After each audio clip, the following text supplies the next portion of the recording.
رسوله الكريم اما بعد فاعوذ بالله من الشیطان الرجیم بسم اللہ الرحمن الرحیم وهو الذی احیاکم ثم یمیتکم ثم یحییکم ان الانسان لکفور۔ اللہ تعالیٰ نے اس آیت میں ارشاد فرمایا ہے کہ اللہ کی ذات وہ ہے احیاکم جس نے تم کو زندہ کیا، زندگی عطا کی، ثم یمیتکم پھر تم کو موت دے دے گا، ثم یحییکم پھر تم کو زندگی عطا کرے گا۔ یعنی اس آیت میں اللہ تعالیٰ نے انسان کی شروع سے لے کر آخر تک جو انسان جیسے بنا پھر فوت ہوا پھر اٹھایا جائے گا، اللہ نے ایسے ہی 3-4 لفظوں کے اندر ساری بات بیان کر دی۔ یہ اللہ کا قرآن ہے، 3-4 لفظوں میں ساری بات ہی بیان کر دی۔ کیسے عالم ارواح کے اندر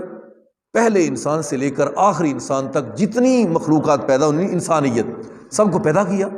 ساری مخلوقات کی روحوں کو پیدا کر کے اللہ نے ان سے پوچھا مجھے ایک سوال کا جواب دو، اور وہ کیا ہے؟ الستو بربکم، کیا میں تمہارا رب ہوں؟ مجھ کو رب مانتے ہو؟ جتنی روحیں جتنے انسانوں نے پیدا ہونا ہے، اس کے بعد ہم ہیں نا، اس کے بعد جو آئیں گے، اس کے بعد جو آئیں گے، قیامت تک ساری ارواح نے جواب دیا قالوا بلا، اللہ کیوں نہیں، تو ہی ہمارا رب ہے، ہم جھکیں گے تیرے سامنے، سجدہ تجھ کو کریں گے، قربانی تیرے لیے کریں گے، اور سبحانک اللہم یا لہم باعد بینی تیرے لیے پڑھیں گے، جھکیں گے تو کہیں گے سبحان ربی العظیم، یہ سبحانک اللہم ربنا وبحمدک اللہم اغفر لی، یا پڑھیں گے سبوحن قدوس رب الملائکۃ والروح، اللہ یہ تسبیحات تیرے لیے پڑھیں گے، اور قربانی زکوٰۃ و خیرات سب کچھ تیرے لیے کریں گے۔ الستو بربکم قالوا بلی، پھر اللہ نے ان ساری روحوں کو پیدا کیا، پھر ان کو اللہ نے اس طرح مثال سمجھو جیسے کوئی چیز پھل جس کا موسم نہ ہو لیکن وہ ساری کولڈ سٹور دے وچ رکھ کے انہوں محفوظ کیتا جاتا، کولڈ سٹور رکھ کے تاکہ چیز خراب نہ ہوئے، کولڈ سٹور دے وچ رکھ کے پھر جدوں او دا ٹائم ہوندا ہے نا، ضرورت ہوندی ہے اتھوں چیز کڈ لئی جاندی ہے تو پھر استعمال کر لی جاندی ہے۔ اللہ نے ساریاں روحاں نوں عالم ارواح پیدا کیتا، انہاں کو وعدہ لیا، پھر انہوں رب نے فریز کر دیتا، فریز کرنے کے بعد پھر اس کا موقع آیا، یعنی کوئی 2000 میں پیدا ہو رہا ہے، کوئی 2005 میں پیدا ہو رہا ہے، کوئی 2020 میں پیدا ہو رہا ہے، کوئی آج 24 ہے، تو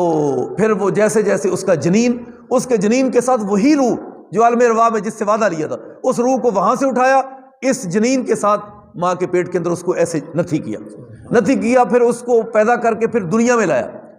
یہ ہے انسان کی پہلی تخلیق، نمبر 1 یہ ہوئی پہلی تخلیق۔ اور انسان کی پہلی موت کون سی ہے؟ اس تخلیق کے بعد دوسرے نمبر پر دنیا سے جب زندگی گزارے گا، وہ 5 دن گزارے، 5 سال گزارے، 50 سال گزارے، 60-70 جتنی گزارے، اس کے بعد اس کی موت آئی۔ پہلے زندگی، پھر موت، اس کے بعد قبر سے دوبارہ اٹھایا جانا قیامت کو۔ اے وے انسان دا بتدریج زندہ ہونا، زندے تو بعد فوت ہونا، تو پھر قبر تو اٹھایا جانا۔ اس کو اللہ نے اے جڑی گل کی تھی، اللہ نے اس کو 3-4 لفظوں میں بیان کر دیا۔ قرآن مجید ہے اور سورہ حج ہے، اللہ تعالیٰ نے فرمایا، اور آیت نمبر 66 ہے، اللہ تعالیٰ نے فرمایا ثم یمیتکم ثم یحییکم ان الانسان لکفور، انسان ہی نہ شکرا ہے۔ انسانوں کی اکثریت جو ہے وہ نہ شکری، زبان سے انکار کرنے والے، سانوں کی رب دیتا ہے، ساڑھے کو چیز ہی کوئی نہیں، تجھ کو اللہ نے کروڑوں سے زیادہ، ایک آنکھ ارب سے زیادہ قیمتی، اگر نہیں یقین ہوتا تینوں آنکھیں نہ بندہ 1 ارب تینوں دینے 1 آنکھ دے دے، وہ غریب سے غریب جس کا گھر بھی نہیں، وہ کہے گا نا ارب 2 ارب 4 ارب میں لے کر اپنی آنکھ دینے کو تیار ہے، تو پھر انسان غریب تے کوئی نہ بڑا امیر ہے ایک آدمی عام سا، اس کو کہو بھائی 1 انگلی جو ہے نا تمہاری چاہیے یہاں سے کاٹنی ہے، تمہیں 1 ارب روپے دیتے ہیں، وہ غریب سے غریب دہاڑی دار وہ بھی 1 ارب خرب لے کر انگلی دینے کو تیار ہے نہیں، تو پھر انسان پھر بھی ناشکری کرتا ہے اس کے۔ اللہ تعالیٰ نے اتنی نعمتوں سے نوازا ہے، اور اللہ تعالیٰ وہ رب ہے، پھر انسان ناشکرا ہے۔ لِكُلِّ أُمَّةٍ جَعَلْنَا مَنْسَكًا، اللہ تعالیٰ نے فرمایا ہر امت کے لیے ان کے جو دور تھے ان کے لیے ہم نے قربانی کا طریقہ اور ان کی عبادت کا طریقہ ہم نے ان کو ان کے وقتوں میں ان کے زمانوں میں بتا دیا، وہ رائج کیا بھی تمہارے زمانے میں یہ ہے، تمہارا نبی اور اس کی کتاب یہ ہے، اس کے مطابق قانون یہ ہے، اس کو عمل کرو۔ جب وہ ختم ہو گیا انجیل آئی، اب اس کے مطابق یہ جب ساری کتابیں ختم ہوئی اللہ تعالیٰ نے فرمایا لِكُلِّ أُمَّةٍ جَعَلْنَا مَنْسَكًا هُمْ نَاسِكُوهُ فَلَا يُنَازِعُنَّكَ فِي الْأَمْرِ۔ اے میرے حبیب صلی اللہ علیہ وسلم، آپ سے خامخواہ یہ لوگ جھگڑا کرتے ہیں، کیوں جھگڑتے ہیں آپ سے؟ یہ بلکہ میں نے ان کو ان کے دور میں تورات، انجیل، زبور یا جو بھی میرے قانون تھے اس وقت وہ لاگو تھے، اب وہ ساری شریعتیں منسوخ ہو گئی ہیں، اے میرے نبی اب آپ کی شریعت آ گئی ہے، اب وہ قانون نہیں چلیں گے، وہ دستور نہیں چلیں گے، اب چاہیے کہ وہ سارے کے سارے جتنے سابقہ امتوں والے ہیں اب وہ لوگ اس طریقے کو چھوڑ دیں، اب آپ آ چکے ہیں اور اب آپ پر ایمان لائیں اور آپ کے بتائے ہوئے طریقوں پر عمل کریں۔ یہ ہے کامیابی اس میں۔ پتہ ایک گل دا ہور دا بھی لگا، جدوں آسمان تو آئی ہوئی انجیل ہن نہیں چل سکتی، آسمان تو آئی ہوئی تورات ہن نہیں چل سکتی، زبور ہن نہیں چل سکتی، حالانکہ اللہ نے اس کو اپنے نبی تے نازل کیتا ہے، تے تسی بھی تو کوئی نقطہ سمجھو نا، اگر کوئی بندہ تہاڈے نال ایسی بات کرے، انہوں نے آکھو بھائی تورات، زبور، انجیل جیڑی پہلی اللہ دی کتاب ہے، اگر ایس جناب محمد الرسول اللہ صلی اللہ علیہ وسلم کے دور میں یہ نہیں چل سکتی تو کسی بندے کی اور بھی بات چل نہیں سکتی، حالانکہ وہ تے اللہ دی کتاب، اللہ دی کتاب تورات، انجیل، زبور نہیں چل سکتی، اللہ نے وہ گوارا نہیں، بس بھی بند کر دو۔ یا اللہ کیوں؟ فرمایا میرے نبی آ گئے نے،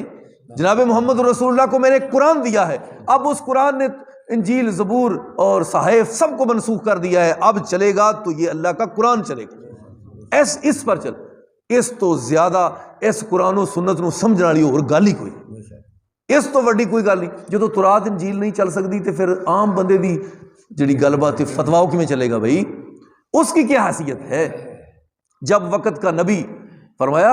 اگر اس وقت میری موجودگی میں موسیٰ کلیم اللہ آ جائیں تو ان کو میرا کلمہ اور میری شریعت پر چلنے کے علاوہ کوئی چارہ ہوگا نہیں ہوگا۔ موسیٰ علیہ السلام نو نبی پاک دے کلمے تے شریعت تو چلن تو بغیر چارہ نہیں ہونا، موسیٰ آ بھی جان تے نبی پاک دے امتی بڑھن گے، تو پھر جناب موسیٰ علیہ السلام جڑا ایڈا وڈا کلیم اللہ نبی اور رب سے کلام کرنے والا اتنا عظیم رسول اللہ کا، اگر وہ بھی نبی پاک کی موجودگی میں آ جائے تو ان کو نبی پاک کا ہی کلمہ پڑھنا پڑے گا اور آقا کی شریعت پر چلنا پڑے گا۔ پھر آپ ہی فیصلہ کر لو، کسی اور دی گل دی کوئی ویلیو رہ گئی؟ پھر ایک ہی حل ہے، آ جاؤ قرآن و حدیث کی طرف، اور قرآن و حدیث اس وقت الحمدللہ سچی اور سچی جماعت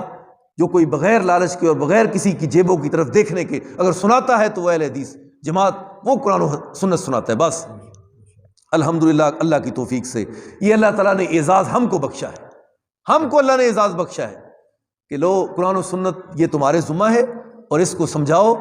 اور ہر دور میں لوگ شرک کے اڈے چلاتے رہے، لوگوں کو شرک اور گمراہی کی طرف بلاتے رہے، کسی نے کوئی درگاہ بنا لی، کسی نے کوئی پکیاں قبراں دے اتے اچھاڑ چڑھانے شروع کرتے، کسی نے عرس تے میلے شروع کرواتے، کسی نے کچھ شروع کرواتا، کسی نے کچھ شروع کروا دیتا، لیکن الحمدللہ اللہ کی یہ رحمت ہے، قرآن و سنت خالص تمہیں ملے گا تو ایک ہی دکان ہے، ایک ہی دکان ہے، اور اس دکان کا نام قرآن ہے اور حدیث ہے، اس دکان دے اتے کوئی اور نہ لکھیا نہیں، اللہ کی یہ رحمت ہے۔ آؤ اللہ کا واسطہ ہے، تمہیں قرآن سمجھنا پڑے گا، اس پر اگر تمہارا خاتمہ ہو گیا تو قبر میں سوالوں کے جواب تمہیں آ جائیں گے، اگر اس کے مطابق تمہارا خاتمہ نہ ہوا پھر لاکھ بھی عمل کر لو، لاکھ بھی کسی کے ہاتھ چومو تو تمہارا کچھ بھی نہیں، کچھ بھی تمہاری قیمت نہیں پڑے گی۔ قیمت پڑنی ہے تو نبی علیہ السلام کے جوتوں میں بیٹھ کر، اللہ کے حبیب کی عظمت اور شان میں۔ اور بعض بندے آدھے نے وہ تو نبی نہیں تھے، دنیا تو ٹر گئے نے، قیامت تک آپ کی شریعت رہے گی۔ محمد الرسول اللہ کا مطلب ہی ہے کہ میں نے قیامت تک، مرد دم تک نبی علیہ السلام کا بس تابعدار رہنا ہے۔ تو اللہ تعالیٰ نے قرآن مجید میں فرمایا ہے کہ اب شریعتیں وہ پہلی نہیں چلیں گی، اے میرے حبیب آپ سے خام خواہ جھگڑتے ہیں وہ لوگ، فلا ینازعنک فی الامر وادع الی ربک، بس آپ اپنا کام کرو اے میرے نبی، لوگوں کو اللہ کی طرف بلاتے رہو، بلاؤ لوگوں کو، وہ اپنا کام کرتے رہے، آپ اپنا کام کرتے رہو۔ انک لعلی ھدی مستقیم، کیونکہ آپ تو ہدایت پر بھی ہیں اور صراط مستقیم پر بھی ہیں۔ وَإِن جَادَلُوكَ فَقُلِ اللَّهُ أَعْلَمُ بِمَا تَعْمَلُونَ، اگر پھر بھی آپ سے جھگڑیں، پھر بھی سچی باتیں سن کر پھر بھی جھگڑا کریں اور ان کا دل نہ مانے تو ان کو فَقُلِ اللَّهُ، ان کو کہہ دو کہ اللہ عالم اچھی طرح جانتا ہے، بِمَا تَعْمَلُونَ، جو تم عمل کر رہے ہو، جو تمہارے عمل ہے اللہ دے علم دے اندر تسی کی کر رہے ہو، کہ کی تو کرنا چاہیے سی اور تسی کی کر رہے ہو۔ اللہ یحکم بینکم یوم القیامت، اور اللہ تعالیٰ تمہارے درمیان قیامت کے روز فیصلہ کرے گا، قیامت کے روز اللہ فیصلہ کرے گا۔ اللہ نے اگر اور ہی بڑے ماننے تھے تو پھر اللہ نے جناب محمد رسول اللہ کو بڑا کیوں بنایا بھائی؟ اللہ نے تو اسی لیے اپنے نبی کو بڑا بنایا۔ اللہ نے بیت المقدس کے اندر دکھا دیا اگر آدم سے لے کر جناب عیسیٰ علیہ السلام تک سارے نبی آپ کے پیچھے کھڑے ہو کر نماز پڑھ رہے ہیں تو مطلب یہ ہے کہ آپ کے پاس کسی کی امامت اور خطابت نہیں چلے گی۔ اللہ تعالیٰ قیامت کے دن فیصلہ فرما دے گا کہ تم کیوں اختلاف کرتے تھے، اے جڑے تساں روڑے پائے نے، جھگڑے پائے نے، خواہ مخواہ قرآن و سنت دے رستے روڑے اٹکاندے ہو، قیامت نوں اللہ نے پوچھنا ہی تواڈے کو۔ دسو بھائی کی مسئلہ سی؟ ایک جو بڑا مرکز سی اس مرکز نو چھڑ کے تساں دکاناں کیوں کھولیاں سن؟ دسو یہ کنے تانوں اجازت دیتی سی؟ اوتھے کوئی بیعت کرا رہا ہے، کوئی اوتھے بیعت کرا رہا ہے، کوئی اوتھے رنگ لوا رہا ہے، کوئی اوتھے پٹکے پوا رہا ہے۔ بھائی ایک ہی پٹکا ہے، ایک ہی ہار ہے جب سے ہم پیدا ہوئے ہیں، وہ نبی علیہ السلام کی غلامی کا ہار ہے۔ وہ مر تو ہم سکتے ہیں لیکن اس ہار کو اتار نہیں سکتے۔ اس سے سچی اور سیدھی بات کوئی نہیں ہو سکتی اللہ کی قسم اس دنیا میں۔ فیما کنتم فیہ تختلفون۔ اللہ تعالی ہم سب کو عمل کی توفیق عطا فرمائے۔ آخر دعوانا الحمد